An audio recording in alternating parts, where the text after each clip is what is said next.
ओम नमो भगवते वासुदेवाय। साधकों, हम श्रीमद् भगवद गीता के 9वें अध्याय, जिसमें परम गूढ़ ज्ञान के बारे में बताया गया है, उसका श्रवण कर रहे हैं।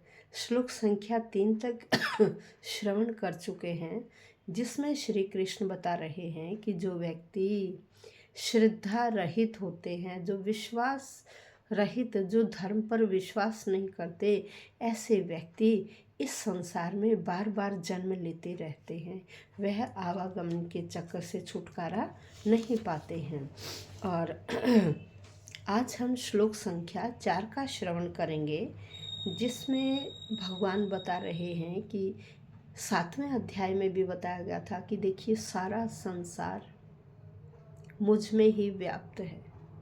मैं कण कण में व्याप्त हूँ। कोई भी जड़ और चेतन वस्तु मुझसे रहित नहीं है। हर वस्तु में मैं हूँ, चाहे वह जड़ है या चेतन है। मैं उनमें व्याप्त रहता हुआ भी उनसे अलग हूँ, ऐसा श्री कृष्ण कह रहे हैं। तो आइए, आज हम श्लोक संख्या 4 का श्रवण करने जा रहे हैं। श्लोक संख्या 4 है,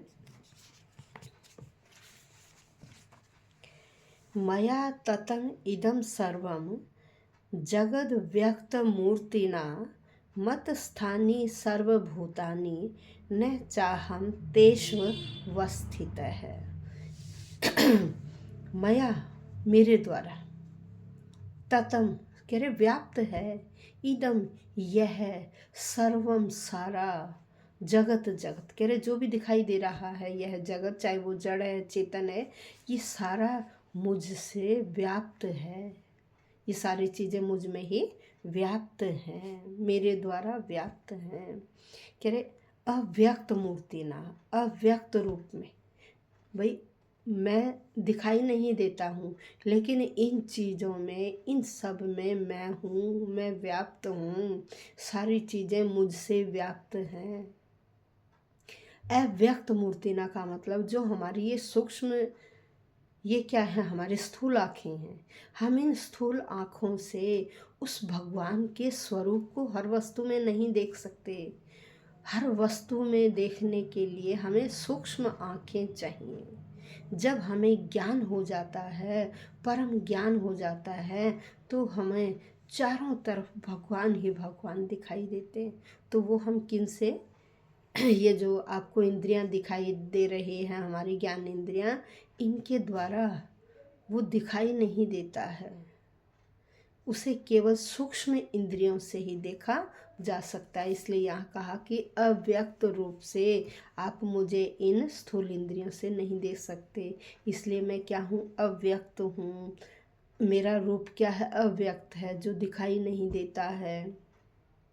मत स्थानी, मत स्थानी मुझ में, मत स्थानी मुझ में, सर्वभूतानि यह सारे प्राणी, न नहीं, अहम मैं, च और, तेषु उनमें, अवस्थित है, स्थित हूँ। कह रहे लेकिन मैं उन सब में स्थित हूँ। उनमें मैं आपको दिखाई नहीं देता। दिखाई न देने पर भी मैं उन चीज़ों में, उन हर वस्तु में, चाहे वह जड़ है या चेतन है, उन सब में मैं स्थित हूँ। यहाँ पर श्री कृष्ण अर्जुन को बता रहे हैं कि हे अर्जुन, यह सारा जो संसार है, यह मेरा ही अव्यक्त रूप है। ये क्या है, अव्यक्त। ये अव्यक्त रूप व्याप्त है। मेरे अव्यक्त रूप के द्वारा यह व्याप्त है। आपको मैं इन सब चीज़ों में दिखाई नहीं देता, लेकिन ये सब चीज़ें, सारे जीव मुझ में हैं। कह रहे सब मुझ में, ये हर चीज़ मुझ में है, किंतु मैं उनमें नहीं हूँ। कह रहे मैं तुम्हें दिखाई नहीं देता हूँ।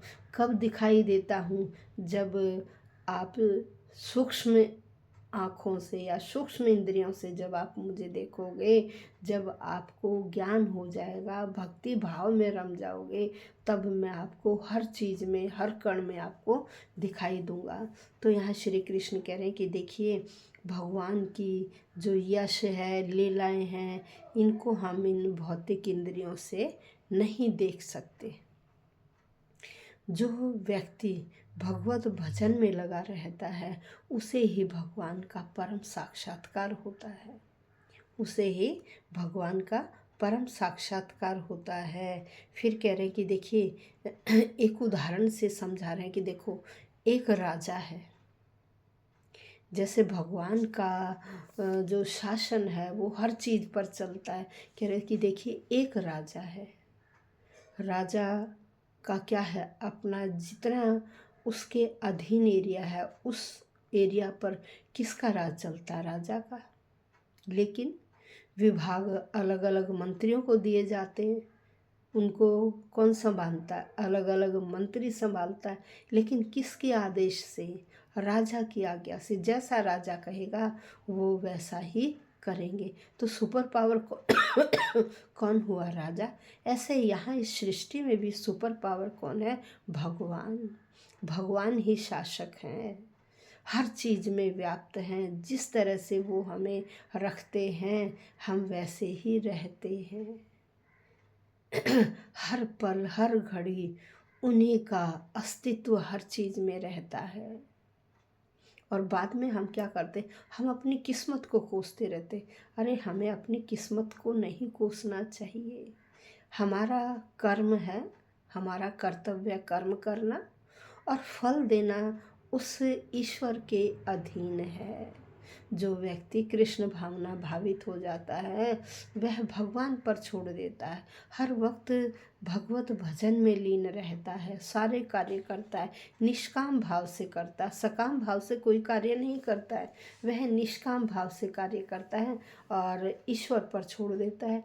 ईश्वर उनका हर वक्त साथ देते हैं।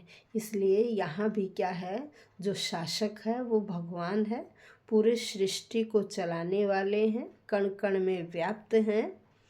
हमें केवल अपना कर्म करना चाहिए और फल की इच्छा उसके ऊपर छोड़ देनी चाहिए। ऐसा श्री कृष्ण अर्जुन को समझा रहे हैं। वह कहते हैं देखो, जितनी भी वस्तुएं लोक में और परलोक में है ना, ये सारी वस्तुएं किसके ऊपर आश्रित है, भगवान की शक्ति के ऊपर ही आश्रित है। जितनी भी वस्तुएं हमें यहाँ इस संसार में, दूसरे संसार में, परलोक में, अधम लोक में जो भी दिखाई देता है वो सारी चीज़ें उसी भगवान की शक्ति पर आश्रित हैं। ऐसा श्री कृष्ण अर्जुन को समझा रहे हैं। धन्यवाद।